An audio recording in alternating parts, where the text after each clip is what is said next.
So I guess just to start, what does this mean just to be honored by your teammates with such a prestigious award? I think that's what's special about it, is that it's voted on by teammates. I remember going through this voting process every year of my career and voting for guys that I thought represented courage and maybe overcame some sort of adversity. It's an award that sometimes when you look back on the reason why you won it, it was a very tough road for me with the Achilles. It was tough. Tearing my Achilles and not being able to play the first year in Baltimore with such expectations for myself and also moving with my family and having to make that adjustment was very difficult. But honestly, honored to be a part of this organization and to be able to play here for 2 years with the guys in the locker room and with the front office and for them to vote me for this award is really humbling. Right, and you were saying how tough 2016 was, but on the counterpart, 2017 must have been amazing just to come back, play all 16 games, and then lead the team in receptions. Yeah, definitely. And then now, you get honored with this and a Walter Payton finalist. Yeah. A very special year for you. It's been a special year, and you never know how they're going to turn out. I think that in the NFL, it's hard to predict what's going to happen.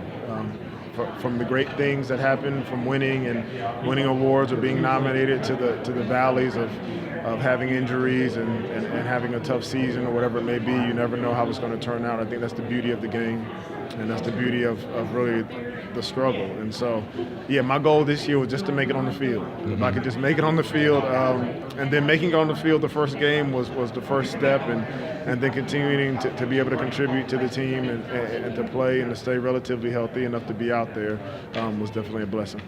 Last question for you. As a veteran player, you're looked up to obviously by your teammates and others around the league.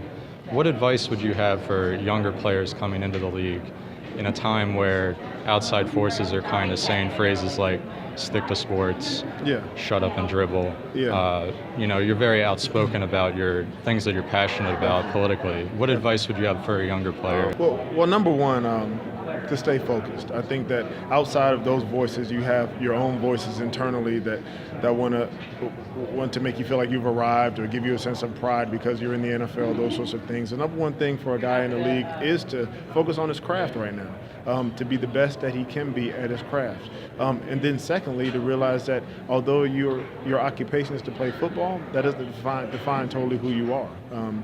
These guys are husbands, they're fathers, they're voters, they're citizens of whatever city that they're in.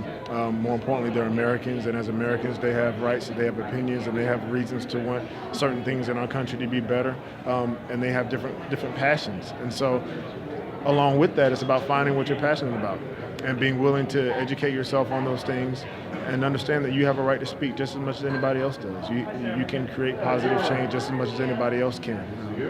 We've seen people who weren't necessarily career politicians do some dynamic things. They may be athletes, they may be teachers, they may be firefighters or policemen or lawyers, whatever they may be.